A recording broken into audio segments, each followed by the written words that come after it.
Quais você acha que são as medidas mais importantes que a empresa tem que tomar para melhorar o seu posicionamento no digital? A gente também vai passar por isso com inteligência artificial, só que o período não vai ser tão longo. Como que você hoje vê esse modelo econômico? A Cadastra foi a primeira empresa no Brasil a trabalhar com links patrocinados. De que forma a inteligência artificial está mudando o marketing digital agora? Olá, seja muito bem-vindo ao Talk Invest News, podcast do Invest News sobre negócios. Eu sou o Doni Denútil e olha só quem é o nosso entrevistado de hoje. Thiago Baquin, CEO da Cadastra, empresa de tecnologia, marketing e estratégia de negócios com 1.000 funcionários e que vai faturar no ano mais de 200 milhões de reais. Formado em administração pela PUC e com MBA em varejo pela FIA, Thiago é um pioneiro em Search, Marketing e Performance. Em 2022 foi homenageado com um lugar no Hall da Fama da Academia Brasileira de Marketing. Thiago, prazer ter você aqui, cara. Obrigado por aceitar o nosso convite. Imagina, uma honra, um prazer, Doni, Leandro. Muito feliz de estar aqui com vocês. Olha, sempre que o assunto é marketing, inovação, tecnologia, business e tudo isso misturado, o papo rende e é bom demais. E quem também navega muito bem nisso é o Leandro Ghissoni, professor no Brasil, nos Estados Unidos, sócio da Decoupling e coordenador de MBAs, entre outras coisas, e também especialista em marketing. Então... Pois é. Mas perto do Thiago, sou um aprendiz do marketing digital. Vamos aprender bastante aqui com ele. A gente, nos bastidores, já estava pegando fogo aqui as discussões, porque ele estava falando algumas coisas super interessantes em vários temas, eu também pensando em outras, você também. Então, só os nossos bastidores aqui já aqueceram os motores e agora acho que vai ser um episódio muito legal também, educativo em marketing digital e, ao mesmo tempo, vai provocar bastante o pensamento numa área que é um conhecimento fundamental, independente da idade, independente do cargo, independente se está em marketing, está em finanças, aonde quer que esteja na empresa. Doni Denútil, obrigado pelo convite. Não, imagina. Bom, vamos lá. Chega de bastidor, vamos fazer só no ar, tudo no ar. Tudo que foi importante que a gente começou a conversar, vamos trazer para cá. Primeira coisa, acho que obviamente, para o pessoal conhecer mais, eu falei aí no VTzinho de abertura, né? Empresa de tecnologia, marketing, estratégia de negócio, frase bonita, mas o que é a Cadastra? Cadastra é uma empresa de serviços, de tecnologia, marketing, dados e estratégia. É bastante coisa, é uma empresa que foca em crescimento. Então, nossos clientes nos procuram para trazer crescimento em canais digitais e canais físicos. Pensa que a internet mudou completamente a sociedade e trouxe uma economia digital para nossas vidas. E isso mudou a jornada de compra de qualquer negócio. E essa jornada, para ela ser concluída, ela hoje depende de integração da comunicação, a integração das estratégias de negócio, de dados, do stack de tecnologia.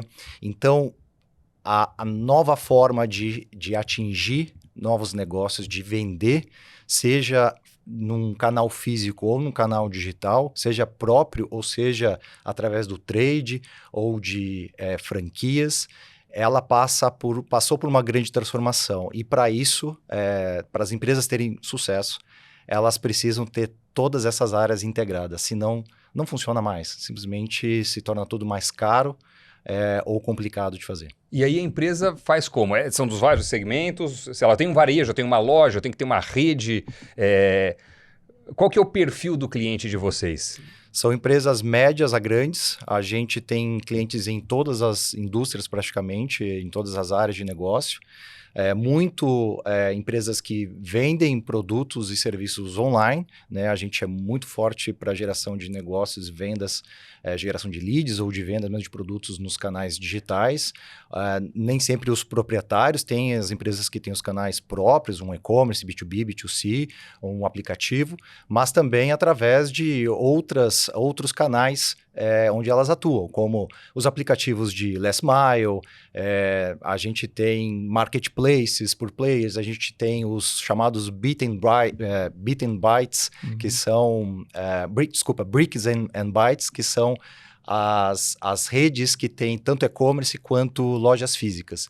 Então tem um trabalho, muitas vezes não só ali nos seus canais próprios, mas também no trade, né? nos varejistas, no last mile, nos atacadistas, e cada vez mais estamos falando agora também do cross-border, né? Seja um próximo novo desafio que vai cair para todo mundo, né? Vender em outros países. Pois é, e você falou um pouquinho sobre o marketing digital. Eu queria recapitular uma história bastante interessante que o A.G. Lafley, que era presidente da Procter & Gamble, falou: o primeiro momento da verdade no início dos anos 2000 é quando as pessoas estão em frente às gôndolas dos supermercados. Aí veio o Jim Lencinski, que hoje é professor em Kellogg, ele era presidente da América do Norte para o Google, e o Jim falou: não, existe um momento zero da verdade, que é quando as pessoas estão navegando no Google. Hoje, isso ainda é verdade? Esse é o grande momento da verdade, o Google? Ou como que você vê a transformação? Até porque esse conceito do Jim Lencinski já tem uns 10, 12 anos. Como que você atualizaria esse conceito perto do que você está olhando? A jornada de consumo, ela mudou muito, né, dos últimos 20, 30 anos para cá. O digital trouxe para a gente as ferramentas maravilhosas, como os buscadores, o Google líder de mercado, e o começo da jornada muitas vezes se dá pelo Google. O que aconteceu é que essa jornada ela ganhou novos atores, ela ganhou as redes sociais, TikTok, tem Instagram, tem Facebook, tem Kawaii, a gente tem aí uma leva de outras opções que para a gente começar esse primeiro ponto da jornada, ou que faz parte dessa jornada de descobrimento, de pesquisa, de compreensão, e quando a gente fala ali né, de conversão, quando está mais próximo de realizar essa compra. Então, muito se fala de, não, agora a busca está migrando para os canais de varejo, os grandes e-commerces, não é tão mais no Google. Isso, sim, ela não é só mais no Google, mas o Google ainda faz parte, as buscas ainda são extremamente relevantes e as empresas não deixam de anunciar nos buscadores, né? Não deixam de fazer o Google Ads, o clássico link patrocinado, porque ele vai acabar fazendo parte dessa jornada, mesmo que a pesquisa do consumidor tenha começado ali no TikTok, as lojas virtuais e toda a maior opção onde ele vai encontrar onde comprar, vai estar dentro ainda de um buscador. Vocês ajudam também as empresas a fazer o marketing digital nas diferentes plataformas, canais e redes sociais. Perfeito. Comparando hoje as possibilidades, o leque que um empreendedor ou um empresário tem para divulgar o seu negócio no meio digital, qual tem sido o retorno? Qual investimento tem valido mais a pena? Olha, a gente tem uma forma simplificada de pensar, a gente pensa com um funil, né? A gente tem canais e estratégias de topo de funil, as campanhas mais de awareness, né, para fortalecer a nossa marca, e colocando mais pessoas em cima desse funil, a gente vai tratando elas nos outros canais, conforme ela vai também amadurecendo de acordo com o período da jornada. Cada tipo de produto, serviço tem uma jornada, pode ser super curta, pode ser super extensa, pode levar meses, né? A compra de um carro, um imóvel, a compra já de um eletrônico já é um pouco mais curta, dependendo do ticket. Então, a gente tem jornadas muito diferentes e vão ter canais ali que vão... Certamente, vários canais vão fazer parte dessa jornada. Então, você tem que conhecer bem o seu público-alvo. Não existe mais aquela coisa do meu target é o cliente classe A, B, homens e mulheres, 25, 50. Pô, isso é muita gente, cara. Isso é um tiro de canhão. Não existe mais a forma de se trabalhar a própria comunicação.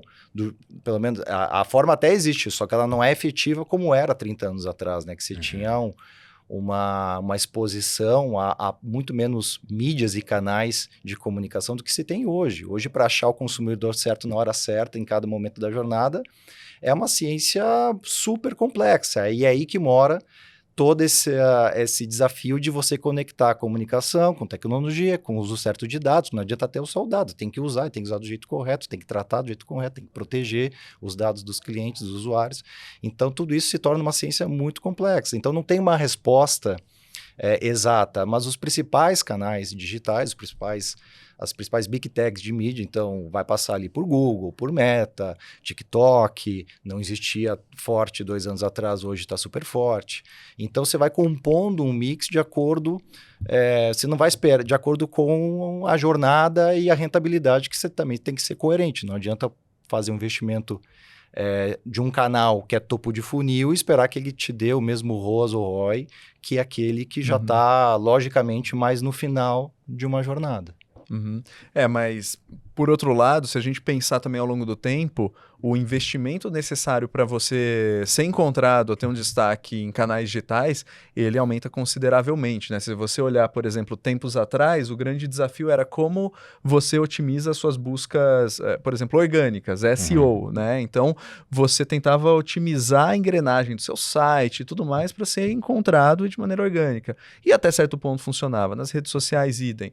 Hoje, o custo por clique está cada vez maior, o custo para você gerar um lead, né, uma pessoa interessada naquele produto ou serviço qualificada, está cada vez maior também, e a depender do setor, assim, dificulta muito o modelo econômico para uma empresa, porque às vezes ele adquire um cliente que custou muito mais para ele adquirir aquele cliente do que quanto vai valer aquele cliente ao longo do tempo fazendo transações com a empresa. Então, como que você hoje vê esse modelo econômico com a evolução desses custos e fragmentação de mídia e que você costuma aconselhar as empresas que vocês trabalham? Olha, a Cadastra foi a primeira empresa no Brasil a trabalhar com links patrocinados, antes mesmo do Google Ads existir, e também com SEO, primeira empresa a oferecer consultoria de SEO, busca orgânica.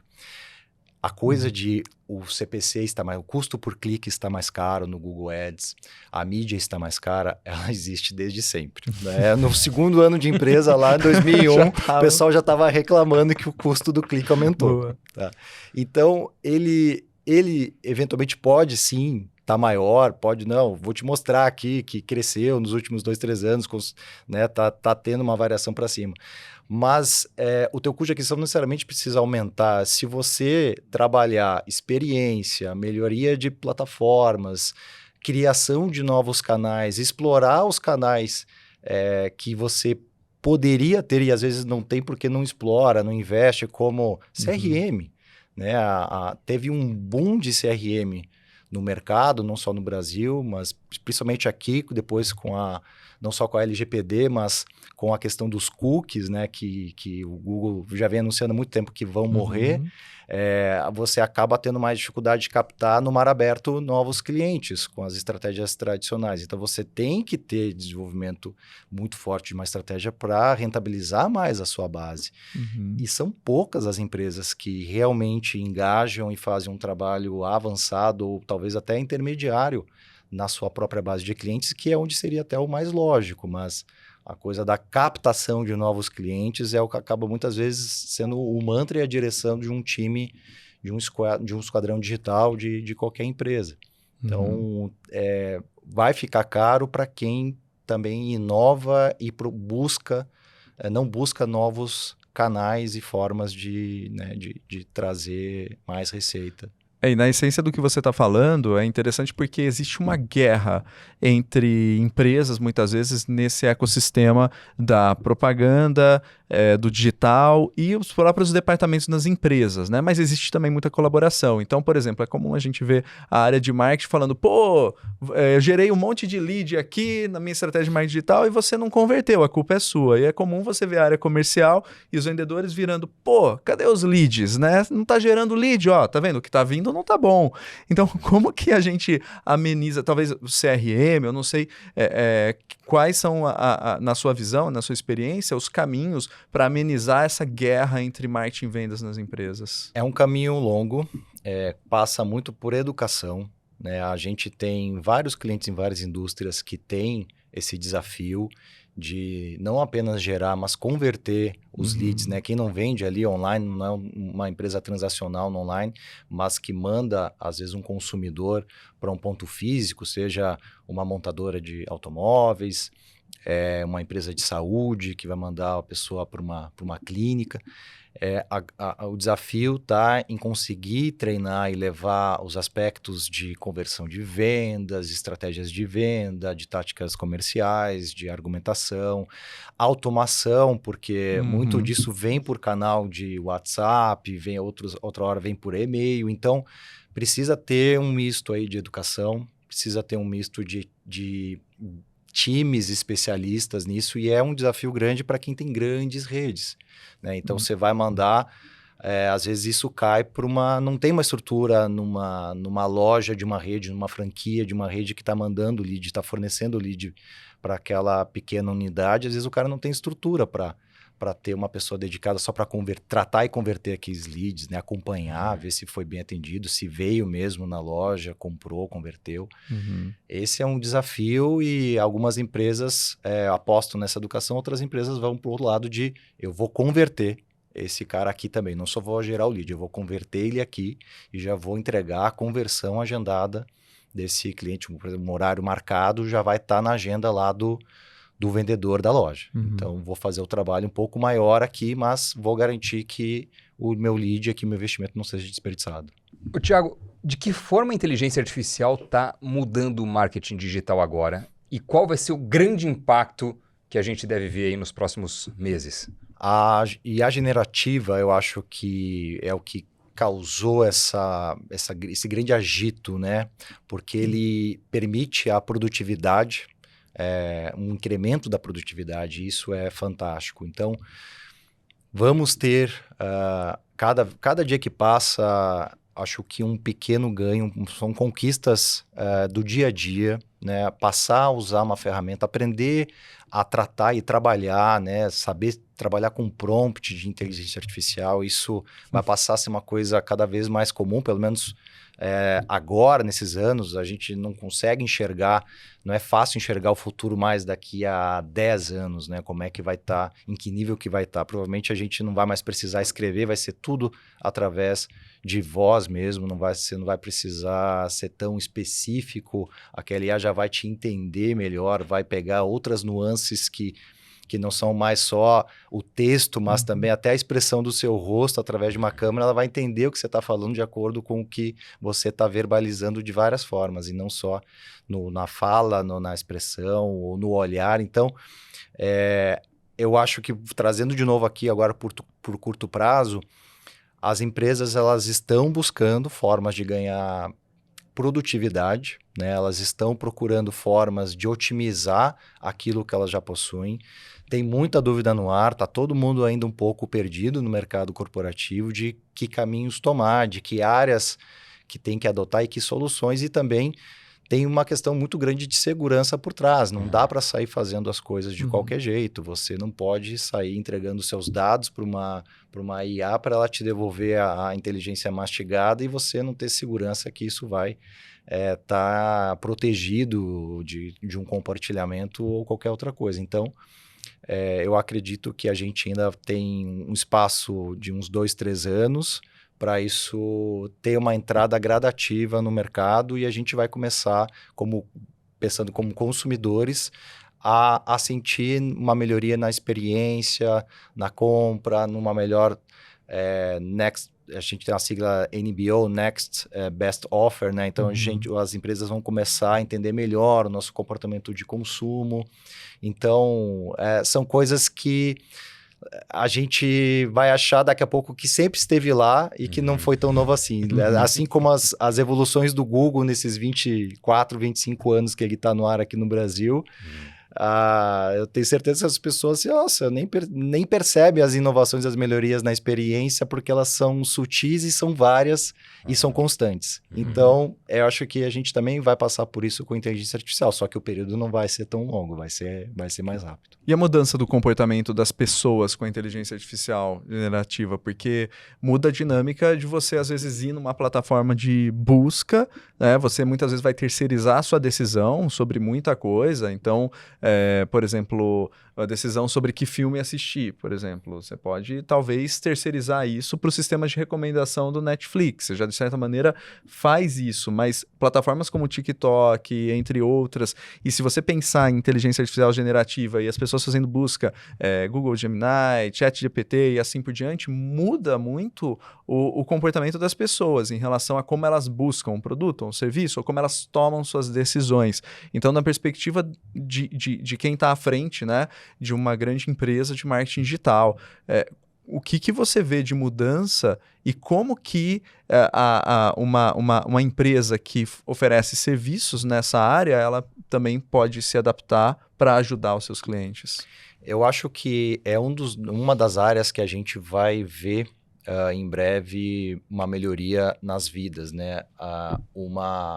um algoritmo, um sistema mais inteligente do lado das coisas que a gente tem mais frequência na nossa vida, que é o consumo das compras, por exemplo, do dia a dia, de mercado. Isso geraria um benefício para os consumidores de uma forma muito mais ampla do que simplesmente pensar que o quanto que aquele Android, aquele robô está perto realmente de estar na nossa casa nos ajudando com as tarefas domésticas. Então, isso ainda vai demorar um pouquinho, imagino. Agora, a gente ter uma IA nos ajudando a fazer aquelas coisas mais recorrentes, mais repetitivas da nossa vida, vão ser aquelas que vão sair na frente. Então, eu imagino aqui que a gente vai ter grandes varejistas atrás dessa corrida, porque isso deve quebrar alguns bons paradigmas e mudanças de comportamento, e quem sair na frente vai acabar se diferenciando. Você foi recentemente para a China. O que é que você encontrou por lá que mais te impressionou? Foi a primeira vez que eu fui para a China, foi um choque positivo em vários ângulos diferentes. Falando aqui principalmente do nosso tema, é tudo muito diferente por lá em relação à cultura de consumo, né? 1,4 bilhões de pessoas, tecnologias, e um país que investe muito em tecnologia, né? Em inteligência artificial, eles são o segundo maior em desenvolvimento de modelagens de IA. Eles são o maior país na quantidade de patentes, de registro de patentes de IA. Eles são o maior produtor já no mundo, né, de carros elétricos, e é um absurdo que eles cresceram em 2 anos. Saiu de 350 mil em 2021 para 9,6, alguma coisa assim, milhões de unidades em 2023, sendo que eles absorveram a maior parte no mercado interno dessa produção. E lá você vê os carros com as placas verdes, ou não lembro agora se é cinza, como a nossa aqui, mas aí você vê muito carro verde. Eu fui para Xangai e Pequim, você vê muito carro com a placa verde já. Então, é impressionante como eles fazem as coisas em alta escala. Assim, a gente tem o pensamento da China da 25 de março. Isso não existe mais lá na prática. Claro que sempre vai ter, ainda é um país que produz cópia, mas até é uma demanda do governo para as empresas, para a sociedade, combater esse tipo de fraude, né? De copiar produtos de marcas e colocar isso. Então, as plataformas de e-commerce que a gente visitou, todas elas, para nossa surpresa positiva, apresentaram a sua estrutura, as suas ferramentas, as suas práticas para coibir todo tipo de produto, de venda, produto falsificado, com os cronômetros assim, em tempo real, dizendo: acabamos de matar aqui tantos produtos listados, hoje foram tantos produtos que foram retirados da lista. Então, essa é uma pauta que está bem forte lá, guiada pelo governo. E lá eles têm essa coisa, né? O governo dá a direção de tecnologia, de futuro, que vamos ser uma liderança em AI até em tantos anos, nós vamos ser a maior economia do mundo até 2030. Então, isso é muito impressionante ver que eles estão executando isso já há bastante tempo, né? Que é uma meta de longo prazo, é mais impressionante ainda. Então, a gente sai de lá realmente encantado em vários ângulos. É claro que tem outras coisas que a gente já sabe, já ouve também, que não são tão boas do nosso ponto de vista ocidental, mas tem muita coisa lá que a gente não faz ideia olhando daqui. E só para aproveitar ainda nessa mesma viagem, aqui a gente tem, por exemplo, Kawaii, que não sei, eu vejo vez ou outra quando tem Big Brother, mas eu não conheço ninguém que tenha um perfil nessa rede social Kawaii. TikTok ainda vejo, pelo menos no ciclo de pessoas que são mais próximas a mim, ainda uma percepção de que é uma rede social de dancinha, de trend. O que são Kawaii e TikTok na China? Que daqui a gente não tem ideia. São plataformas de e-commerce que utilizam os vídeos para trazer essa audiência, encantar essa audiência e gerar negócios. Então, essa visão ficou muito clara onde na China o TikTok ele tem, para começar, tem outro nome, né? Mas ele tem várias features que não tem no TikTok daqui nos Estados Unidos, né? Ele não tem a fricção do live commerce. Aqui no Brasil a gente praticamente não tem ainda o live commerce ou o streaming commerce, né? Lá eles têm variações, social commerce, são coisas diferentes lá na China. Cada uma tem um racional e uma explicação e tem seus players. Então, por exemplo, você pode vender numa live commerce e aquele vídeo ficar gravado e ficar como salvo numa plataforma, dentro das plataformas. Então ele vira um streaming commerce depois que ele saiu do ao vivo e ele continua vendendo. Ele continua vendendo pra caramba. Então ele tá lá.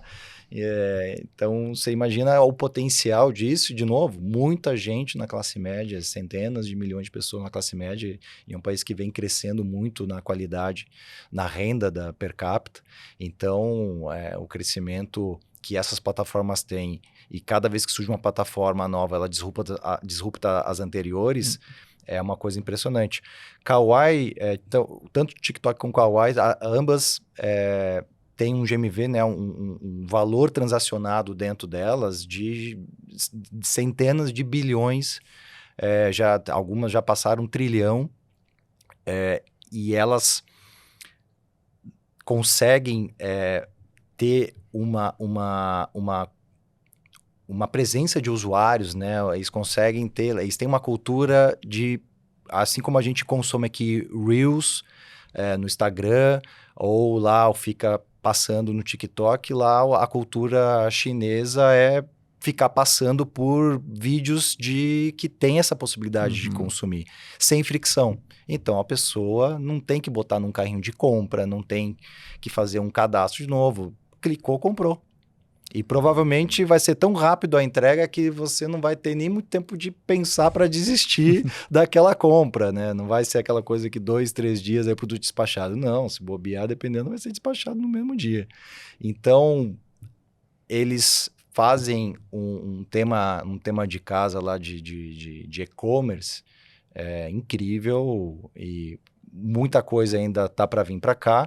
Não vai vir 100% porque é uma questão cultural de comportamento, né? Que a gente aqui tem um pouco dessa coisa de consumir nas telas, né? A antiga forma de consumir numa Polishop, nesses canais. Então, isso diminuiu com o digital, mas talvez ele vai voltar a crescer quando essas features destravarem aqui, principalmente no TikTok. Isso é super valioso, porque se você olhar, principalmente as pessoas jovens, hoje se você olhar uma pessoa de 23, 24 anos, né, é uma pessoa que as empresas daqui 7, 8 anos, muitas empresas vão estar de olho nessa pessoa e tentando atrair a atenção dela, senão desde já.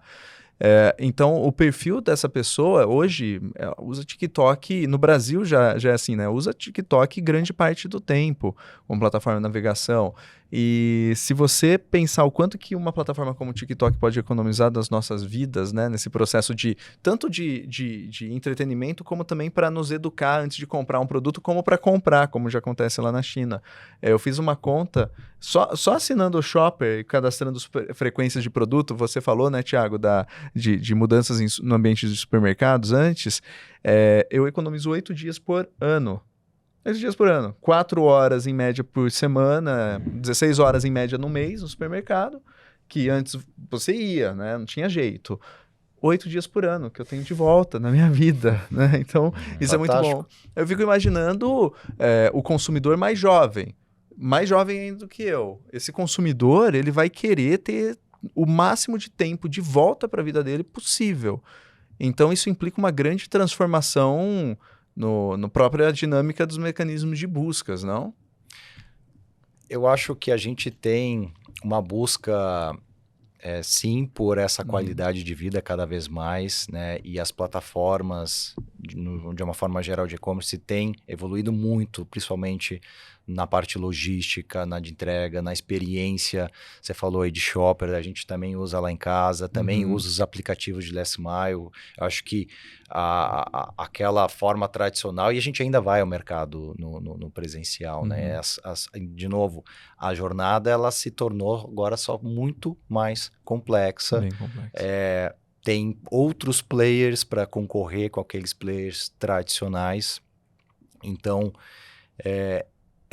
e a gente se acostuma rápido, né, com essa qualidade, né, com esse conforto de receber em poucas horas um produto de mercado. Uma farmácia, hoje não tem como falar numa entrega superior a 1 hora, né? Se for isso, a pessoa vai pegar um carro e vai na próxima mais perto, o que acontece ainda muito, dependendo da região.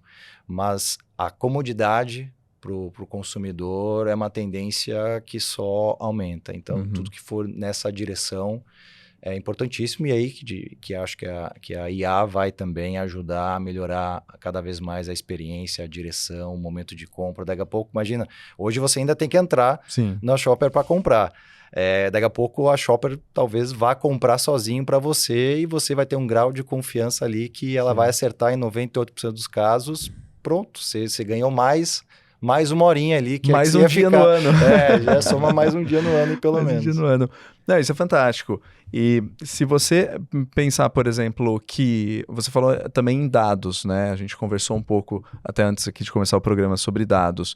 Então, varejistas hoje têm muitos dados. À medida que você começa a fazer transações, principalmente, claro, grande revolução no varejo foi lá o scanner ponto de venda, né? Mas hoje que muita gente faz a transação no online, tem muitos dados. E aí os varejistas começam a capturar a atenção das pessoas e tentar fazer personalização, anunciante certo, com o momento certo da jornada, com o produto, e aí tem Retail Media. Então, o Retail Media vendo muitos movimentos de muitas empresas, lançando como se fosse uma unidade de negócios, né? A Hydro Brasil fez isso, outras redes fizeram, Magazine Luiza fez também. Então, como que você enxerga esse ambiente para Retail Media, especificamente? É uma das áreas que mais cresce no mundo de mídia, né? O bolo de investimento de mídia total e de mídia digital vai crescer muito ainda e desproporcionalmente em relação os outros tipos de mídia.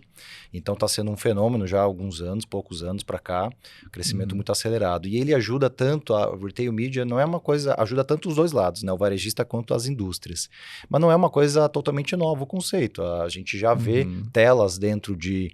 né, e espaço sendo comercializado dentro de ambientes físicos. O que mudou muito é que agora os varejistas têm várias opções de plataformas que permitem fazer essa intermediação de anúncios, espaços patrocinados, trabalhar ali o melhor posicionamento para uma marca. Então, abrir um leque de possibilidades para as indústrias farmacêuticas, bens de consumo, terem mais instrumento ferramental e poderem dedicar um investimento para essa área que não tinha muito o que fazer, ou você não tinha como comprovar minimamente o retorno que estava tendo. Hoje você consegue fazer uma estratégia de retail media, tanto em canais online quanto offline, e ter uma mensuração desse retorno sobre investimento. Então, aquilo que era exclusivo até pouco tempo atrás, para uma estratégia de um e-commerce, B2B, B2C, porque daí era 100% jornada 100% digital, hoje você já consegue nessa jornada do trade, né, com lojas físicas e com novos instrumentos de venda para conseguir potencializar essa venda nos canais dos parceiros de varejo.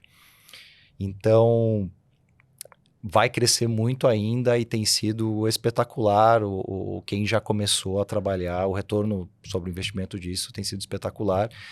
Só que é complicado porque esse dinheiro, às vezes, as empresas ainda não sabem de quem que é. Porque você precisa de investimento de mídia para fazer retail media. E, às vezes, a área...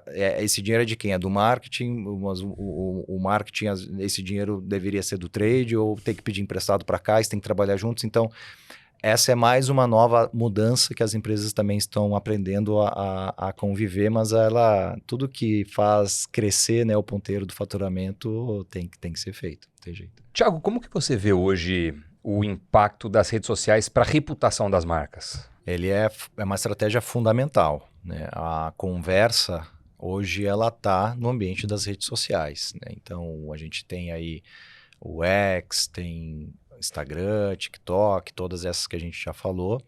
É fundamental as empresas ouvirem, né, o que os consumidores estão falando, capturarem insights, informações. Todos esses dados são muito valiosos para serem trabalhados, para a empresa melhorar a forma que ela lida com os consumidores, como que ela trabalha os seus produtos. Tem marcas que se arriscam mais, tem marcas que entram mais em conversas, entram mais em polêmicas, fazem mais brincadeiras, coisas que dão certo, coisas que não dão tão certo.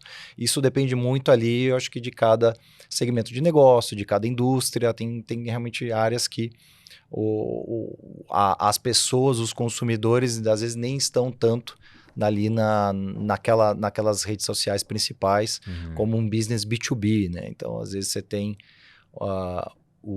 a pessoa que está lá pode até estar dentro da plataforma, mas ela está no momento de lazer, ela não faz parte do dia a dia de trabalho, não trabalha com aquilo. Então, eu acho que isso muda muito de empresa para empresa, mas ela é fundamental fazer parte da estratégia de comunicação, com certeza. Uma outra dúvida, nada a ver com essa, mas analisando o marketing digital, o mercado e tal, que você tem uma visão privilegiada sobre isso tudo. Como que você vê hoje os produtos digitais? Cursos digitais, treinamentos, mentorias. Esse boom passou? Ainda vai aumentar? É uma bolha? Qual é a sua visão? Eu acho que todas as coisas que a gente percebe, né, que foram surgindo ao longo dos anos, mídia programática, teve um boom mais ou menos 10 anos atrás, né? Existe um termo bacana que é qual é o hype cycle dessa nova onda, dessa nova tecnologia, desse novo boom. Retail Media está no começo desse boom ainda vai mais para cima e depois ele vai dar uma caída e depois vai estabilizar. SEO já teve o boom dele, já cresceu, já caiu e hoje está estável. Tem que investir em estratégia de SEO. Busca orgânica ainda é super relevante, super importante para uma estratégia de qualquer empresa que tem uma presença na internet. Então, eu acho que a gente passou pelo boom, eu acho que deu uma saturada, né? Assim, a gente vê que não tem espaço para todo mundo, eu acho que em qualquer negócio é assim, né? A gente também tem a mesma coisa, acho que acontecendo com influenciadores, agora começam a sair as notícias que não é todo mundo que ganha dinheiro, que não é tão fácil como parece, porque a gente vê os principais. Então, eu acho que a gente, assim, é um business, é uma realidade, mas não é tão mais não é uma coisa... Já entrou na fase de estabilidade, né? É totalmente factível lançar um novo produto, cursos, com certeza isso ainda vai acontecer, de todos os tickets, mas a gente não vê mais só isso no Instagram, que teve uma época que era, né, a gente era massacrado por anúncio de todo tipo de curso, programa, de qualquer coisa. Agora eu acho que está entrando numa estabilidade e as pessoas entenderam que não é só isso que vai fazer elas terem um business, né? Só venderem pequenos produtos ou produtos que vão vender em um dia, vão vender horrores de dinheiro. Então acho que faz parte de um mix de produtos e não por si só um business que vai continuar crescendo. Na sua trajetória, Thiago, como que foi, assim, falando da sua trajetória como empreendedor, como executivo, porque vender serviços de marketing digital é um grande desafio, porque o que, principalmente com o crescimento do Google e depois várias outras plataformas no digital, proliferaram várias empresas prestando serviço no setor. Então, chegar num patamar que a Cadastra chegou é algo impressionante. Qual foi o gatilho que você acha que conseguiu acelerar esse processo e vocês conseguirem crescer diante de um ambiente que você tem muita gente freelancer, você tem muita agência pequena, você tem outras grandes, você tem outras empresas de consultoria que começaram a oferecer também serviço de marketing digital. Então, qual que é a sua receita? Falando não somente de marketing digital, mas também o Thiago como empreendedor e como uma pessoa que estava olhando o crescimento do negócio. Olha, essa é uma boa pergunta. A resposta também não é tão simples. Eu acho que a gente começou numa época, assim, fomos pioneiros e começou numa época que o mato era muito alto. Eu abri a Cadastra, fundei a Cadastra com 19 anos, então também estava assim, no começo da minha jornada profissional. Só tinha feito um estágio antes numa agência digital lá em Porto Alegre. Então a gente viu a internet crescer, comércio eletrônico crescer, viu todas as tecnologias da economia digital nascerem, crescerem, estabilizarem, algumas morrerem. Então, vimos todos os grandes cases nascerem, alguns morrerem. Então, assim, é uma mistura de começamos bem cedo. Acho que tem um lado empreendedor, claro, de querer ver aquilo ser maior. Ainda era muito cedo para pensar em fazer um movimento, né? É natural pensar em vender uma empresa, né? Nem existiam, na realidade, esses termos hoje de startup, nada disso ainda estava. A informação disponível era muito mais restrita sobre empreendedorismo em si, sobre como criar uma máquina de vendas na sua área comercial, nada disso existia. Então, tinha um desejo muito grande de até onde, acho que tem muita pista, até onde a gente ainda pode ir. Estava muito cedo para fazer qualquer movimento. Na segunda década, na década de 10, foi, digamos aí, o boom do mercado de marketing digital, de performance digital. Vários concorrentes nossos, inclusive, foram adquiridos por grandes grupos, consultorias, grandes grupos de comunicação. A gente sempre foi bem assediado, especialmente nessa última década. Continua ainda, mas agora com uma maturidade muito maior, uma segurança e uma visão de que a gente pode e deve fazer uma jornada muito mais desafiadora. Então passa também pela ambição dos sócios hoje da Cadastra, estamos em 13 sócios, a conquistar espaços, mercados, clientes cada vez maiores. Por quê? Porque a gente ainda acha que é muito bom nisso, enquanto a gente achar que consegue fazer a diferença na vida de pessoas e de empresas e levarem elas para a prosperidade, para o crescimento dos negócios, a gente não tem por que pensar em qualquer caminho diferente. Então, eu acho que passa muito pelo que faz você feliz, e a gente é muito feliz aí com a nossa trajetória até hoje e deve seguir por muito tempo. Cara, você fundou uma empresa com 19 anos que hoje vai faturar 200 milhões no ano e tem mais de 1.000 funcionários. Quais foram as características pessoais mais importantes para que essa trajetória pudesse ter sido trilhada? Eu diria que resiliência deve ser uma das principais, se não a principal. Resistir a todo tipo de problema, a todo obstáculo que vai aparecer, e vão aparecer muitos, né? As ofertas de todos os lados, de uma empresa que está interessada em fazer uma aquisição ou abrir novos negócios. A gente tem que segurar um pouco a veia empreendedora, né? Nesses 24 anos, a gente acabou, obviamente, fazendo várias apostas, aprender com os erros. Acho que é fundamental, tem que errar, tem que testar, tem que errar, mas com risco controlado. Você não pode achar que você vai descobrir o modelo e também proteger ele para o resto dos anos. Esse é o começo do fracasso. E muitas vezes a gente tem dificuldade, né? O ser humano ele não foi construído, concebido para ficar mudando toda hora. A mudança tira a gente da zona de conforto e gera o desconforto que às vezes a gente não está...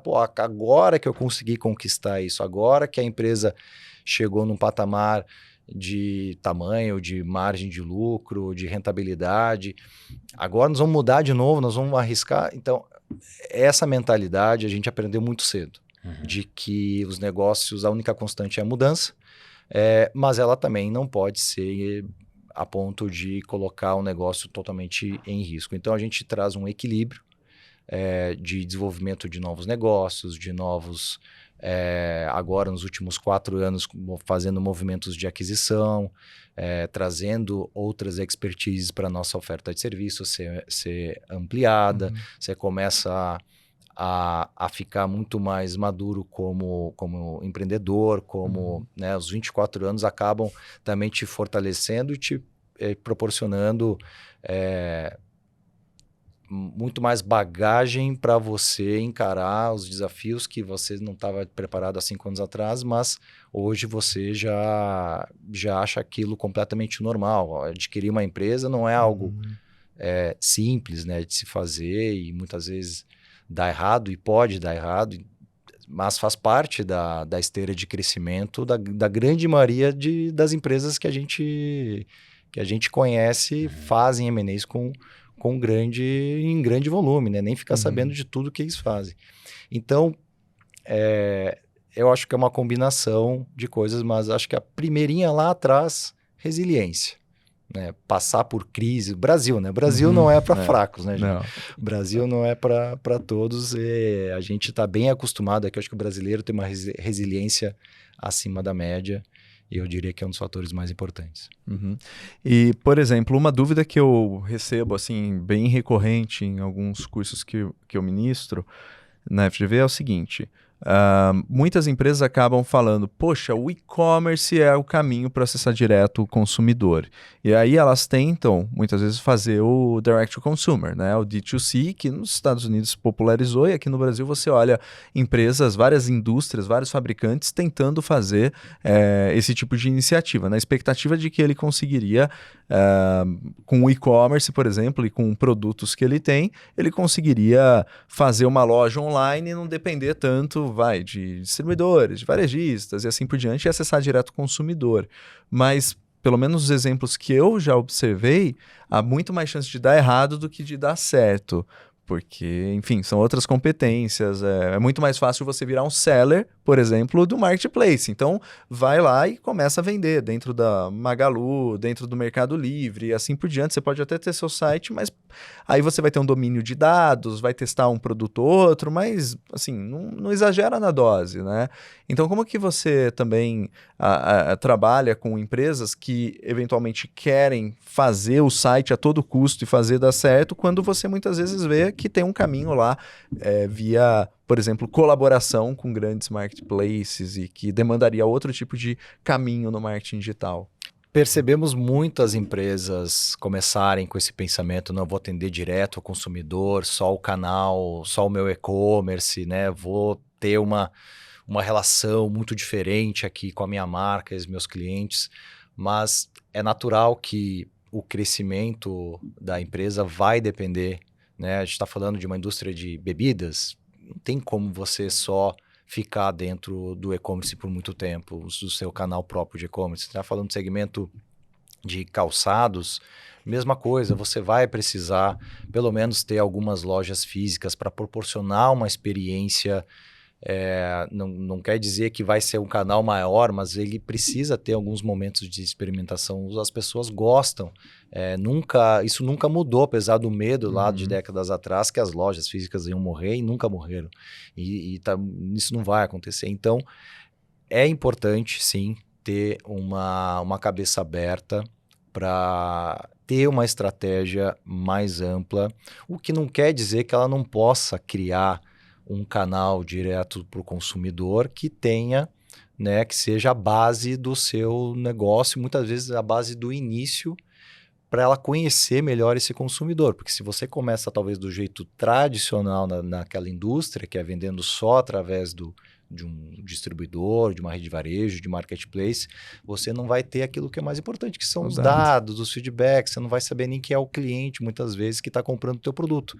Então, de novo, acho que é equilíbrio na estratégia, e as coisas também podem ser colocadas dentro do momento que a empresa está dentro dessa jornada. Se ela está mais no início, se ela está mais no meio, e não tem jeito. Uma hora vem a cobrança dos investidores, dos acionistas, para o negócio crescer, sem fazer nenhuma maluquice de exagerar nessa mão, mas eu acho que é fundamental não depender só de um canal, né? Thiago, você conhece centenas de casos, até por liderar uma empresa que tem tantos clientes há tanto tempo e por ser um estudioso desse segmento também. Quais você acha que são as iniciativas, as dicas, as medidas mais importantes que a empresa tem que tomar para melhorar o seu posicionamento no digital? Também é uma pergunta muito comum e igualmente difícil de responder a mesma coisa para todos, né? Porque as empresas elas têm negócios muito diferentes e naturalmente estarão em maturidades digitais muito diferentes. Mesmo dentro de uma mesma indústria, você vai ver empresas de maturidades completamente distantes umas das outras. Então, não adianta uma empresa com uma maturidade ainda baixa, poucos dados, pouca informação, pouca visão, pouco orçamento, tentar da noite para o dia mudar isso e subir muito a régua, porque ela não vai ter nem braço interno para trabalhar com uma empresa, por exemplo, como a nossa, que tem um arsenal tecnológico e de profissionais especialistas, mas ela não vai ter como às vezes, executar, né? Não vai ter braço, não vai ter interlocução, não vai ter sistema, não vai estar preparada. Eu acho que, no geral, as empresas elas têm que entender que o digital, a economia digital, disruptou as disciplinas que foram, talvez ainda são as mais ensinadas nas universidades, né? Na nossa preparação para o mercado de trabalho. Ainda tem pouca informação, pouco conhecimento do que é necessário de hoje, né? Retail media não é um tema que vai ser amplamente discutido, profundamente, tecnicamente compreendido, talvez como outros temas que já estão lá bem debatidos e trabalhados numa faculdade, seja ela de engenharia, de marketing, de administração. Então, as disciplinas digitais, elas, né, a inteligência artificial, então, você tem um leque tão grande e elas são densas demais. Elas são profundas, elas são técnicas, elas se desdobram, mídia digital se desdobra em social ads, né, em link patrocinado, paid search, então, compra programática, e cada uma dessas sub-áreas é um mundo complexo de vários players, de vários ferramentais que otimizam, melhoram e que já são indústrias que já existem há mais de 20 anos. Então, a execução, por exemplo, de mídia, ela é extremamente importante, diretamente proporcional ao resultado que você vai obter no seu investimento. Então, a capacidade, os profissionais, o conhecimento que está por trás de quem está operando isso é totalmente fundamental. E, às vezes, os times ou os parceiros não estão tão equilibrados, ainda estão apostando mais na grande ideia, né, no aspecto de campanhas, do que na execução. A ideia é importante, a execução é ainda mais importante hoje em dia para chegar no consumidor certo, na hora certa, usando o arsenal de dados e o stack de tecnologia que se pode ter, que o custo, né, cada vez mais é acessível, e a briga dos grandes anunciantes, das grandes marcas, hoje é igual para igual com as pequenas e microempresas, né? A gente estava falando agora dos produtos digitais, ele está disputando o mesmo clique e atenção do mesmo consumidor do grande anunciante. Hoje, o desafio é muito maior. Ninguém disputava o anúncio na Rede Globo anos atrás, né? Eram só grandes para grandes. Agora você vai disputar o mesmo espaço, as mesmas telas, os mesmos canais, com, né, pequenas, micro, médias, todo mundo. Tiago, uma última pergunta que eu tenho aqui é a seguinte: tem um trade-off, tem um dilema entre volume e qualidade no marketing digital, né? Porque muitas vezes você faz um trabalho em marketing digital ou gera menos leads, ou gera menos audiência, ou gera menos likes, mas aqueles gerados são muito valiosos, né? E do outro lado, você tem às vezes empresas que cobram volume. Pô, mas eu só tive isso, né? De view, de engajamento, de lead e assim por diante. Para onde você vê o futuro indo? Porque a gente sabe que é um pêndulo, você precisa balancear os dois e depende da situação, depende da empresa e assim por diante. Mas para onde você vê esse pêndulo, ele indo um pouquinho mais para volume ou mais para qualidade? Eu acho que a gente tem que ter um equilíbrio. Vamos ter indicadores mais de volume numa campanha, num trabalho no começo da estratégia, numa campanha de topo de funil, por exemplo. Você tem que olhar indicadores como alcance, frequência. Você não tem necessariamente que cobrar você não vai cobrar a ROI, retorno sobre investimento, venda a curto prazo, geração de lead a curto prazo de uma campanha que você está lançando de vídeo em plataformas de vídeo, na televisão. Agora, você tem que cobrar os indicadores que vão colaborar, que se bem-sucedidos vão colaborar para o resto dessa jornada. Então, você tem que dominar a jornada, você tem que dominar os seus perfis de cliente, porque você não vai ter só, de novo, aquele, né, o classe A, B, tantos anos, uma faixa gigantesca, você vai ter clusters de principais tipos de clientes, faixa etárias, regiões, e uma vez que você trabalha esse funil, você aí vai cobrar o indicador lá de resultado mais para o final. Então, você tem que ter volume, Sim. Porque se você não trabalha novos entrantes num trabalho de comunicação, numa estratégia de go-to-market, você vai só estressar aqueles caras que já estão dentro da tua jornada, que já tiveram o primeiro touch point em algum dos teus ambientes, já recebeu um e-mail teu, já entrou no teu site, já se cadastrou em algum ambiente, já está seguindo a tua rede social. Você tem que ter indicadores tanto em alto volume, tanto quanto aqueles, tem que ter os de qualidade, porque conforme esse cara vai amadurecendo, ele precisa passar de fase pressupõe que você está qualificando ele, exatamente isso, né? Você está qualificando ele nessa jornada. E é difícil, né, passar de fase. Tem a ver com segmentação, você tem ferramentas, poxa, aquela ferramenta que o Facebook tinha de lookalike era muito boa antes de tudo que aconteceu com Cambridge Analytica e tudo mais, era muito boa, né, e hoje você tem que fazer, é difícil, né, segmentação, é difícil fazer lookalike, é muito mais difícil do que já foi, né? É uma nova forma de pensar a comunicação, né? A gente tem que fazer tentativa e erro, tem que fazer descobrimento, tem que fazer testes, e a empresa tem que colocar que isso faz parte, que não é uma coisa ruim você fazer ali uma nova segmentação, testar, você sempre vai ter um aprendizado, e você pelo menos vai criando hipóteses e vai vencendo algumas, descartando outras. Então, esse que é o jogo, esse é o novo jogo que existe. Thiago Bachin, CEO da Cadastra, cara, obrigado pela conversa, pelo papo, pela disponibilidade aqui. Show de bola, alto nível. Bom demais. Obrigado mesmo, viu? Prazerzão, adorei. Obrigado aí pelo convite.